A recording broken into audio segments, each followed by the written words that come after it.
राधे राधे, जय श्री कृष्ण। भक्ति भगवान चैनल में आप सभी दोस्तों का हार्दिक स्वागत है। दोस्तों, श्री सत्यनारायण कथा का ये तीसरा अध्याय है। सूत जी बोले, हे श्रेष्ठ मुनियों, अब आगे की कथा कहता हूँ। पहले समय में उल्कामुख नाम का एक बुद्धिमान राजा था। वह सत्यवक्ता और जितेंद्रिय था। प्रतिदिन देव स्थानों पर जाता और निर्धनों को धन देकर उनके कष्ट दूर करता था। उसकी पत्नी कमल के समान मुख वाली तथा सती साध्वी थी। भद्रशिला नदी के तट पर उन दोनों ने श्री सत्यनारायण भगवान का व्रत किया। उसी समय साधु नाम का एक वैश्य आया। उसके पास व्यापार करने के लिए बहुत सा धन भी था। राजा को व्रत करते देखकर वह विनय के साथ पूछने लगा, हे राजन, भक्ति भाव से पूर्ण होकर आप क्या कर रहे हैं? मैं सुनने की इच्छा रखता हूँ, तो आप मुझे बताइए। राजा बोला, हे साधु, अपने बंधुओं के साथ पुत्रादि की प्राप्ति के लिए एक महाशक्तिमान श्री सत्यनारायण भगवान का व्रत व पूजन कर रहा हूँ। राजा के वचन सुन साधु आदर से बोला, हे राजन, मुझे इस व्रत का सारा विधान कहिए। आपके कथनानुसार मैं भी इस व्रत को करूँगा। मेरी भी कोई संतान नहीं है और इस व्रत को करने से निश्चित रूप से मुझे संतान की प्राप्ति होगी। राजा से व्रत का सारा विधान सुन व्यापार से निवृत्त होकर वह अपने घर गया। साधु वैश्य ने अपनी पत्नी को संतान देने वाले इस व्रत का वर्णन कह सुनाया और कहा कि जब मेरी संतान होगी तब मैं इस व्रत को करूँगा। साधु ने इस तरह के वचन अपनी पत्नी लीलावती से कहे। एक दिन लीलावती पति के साथ आनंदित हो सांसारिक धर्म में प्रवृत्त होकर सत्यनारायण भगवान की कृपा से गर्भवती हो गई। 9वें महीने में उसके गर्भ से एक सुंदर कन्या ने जन्म लिया।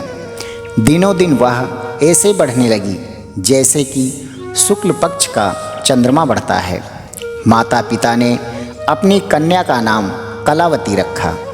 एक दिन लीलावती ने मीठे शब्दों में अपने पति को याद दिलाया कि आपने श्री सत्यनारायण भगवान के जिस व्रत को करने का संकल्प किया था उसे करने का समय आ गया है।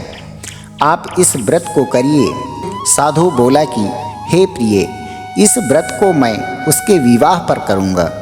इस प्रकार अपनी पत्नी को आश्वासन देकर वह नगर को चला गया। कलावती पिता के घर में रहकर दिनों दिन बड़ी होने लगी। साधु ने एक बार नगर में अपनी कन्या को सखियों के साथ देखा तो तुरंत ही दूत को बुलवाया और कहा कि मेरी कन्या के योग्य वर देख कर आओ। साधु की बात सुनकर दूत कंचन नगर में पहुंचा और वहां देखभाल कर लड़की के सुयोग्य वाणिक पुत्र को ले आया। सुयोग्य लड़के को देखकर साधु ने बंधुओं को बुलाकर अपनी पुत्री का विवाह कर दिया। लेकिन दुर्भाग्य की बात ये कि साधु ने अभी भी श्री सत्यनारायण भगवान का व्रत नहीं किया। इस पर श्री सत्यनारायण भगवान क्रोधित हो गए और श्राप दिया कि साधु को अत्यधिक दुख मिले।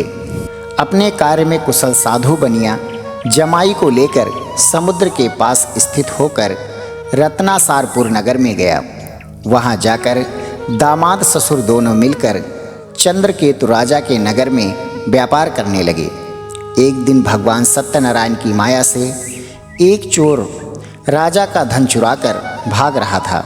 उसने राजा के सिपाहियों को अपना पीछा करते देख चुराया हुआ धन वहां रख दिया जहां साधु अपने जमाई के साथ ठहरा हुआ था। राजा के सिपाहियों ने साधु वैश्य के पास राजा का धन पड़ा देखा तो वह ससुर जमाई दोनों को बांधकर प्रसन्नता से राजा के पास ले गए और कहा कि उन दोनों चोरों को हम पकड़ लिए हैं, आप आगे की कार्यवाही की आज्ञा दें। राजा की आज्ञा से उन दोनों को कठिन कारावास में डाल दिया गया और उनका सारा धन भी उनसे छीन लिया गया।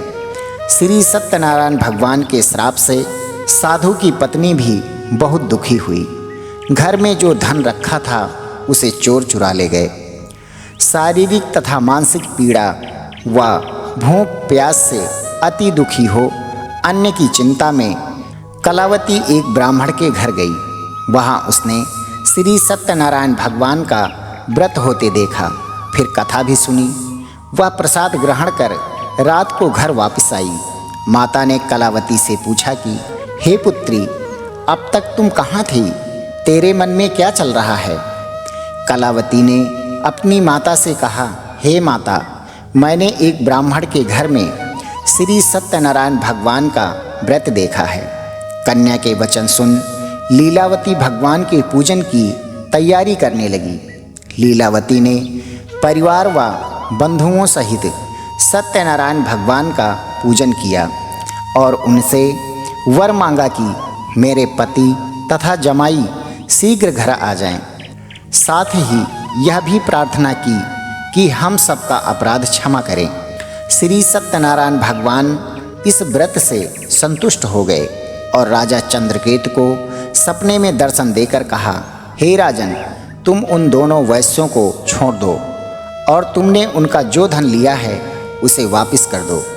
अगर तुमने ऐसा नहीं किया तो मैं तुम्हारा धन, राज्य व संतान सभी को नष्ट कर दूंगा।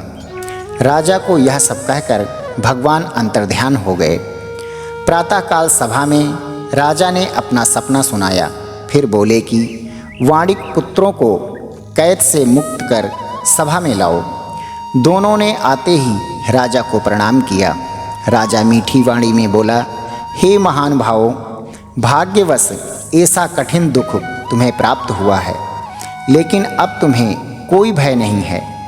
ऐसा कहकर राजा ने उन दोनों को नए वस्त्र भूषण भी पहनाए और जितना धन उनका लिया था उससे दुगुना धन वापस कर दिया और दोनों वैश्य अपने घर की ओर प्रस्थान कर गए।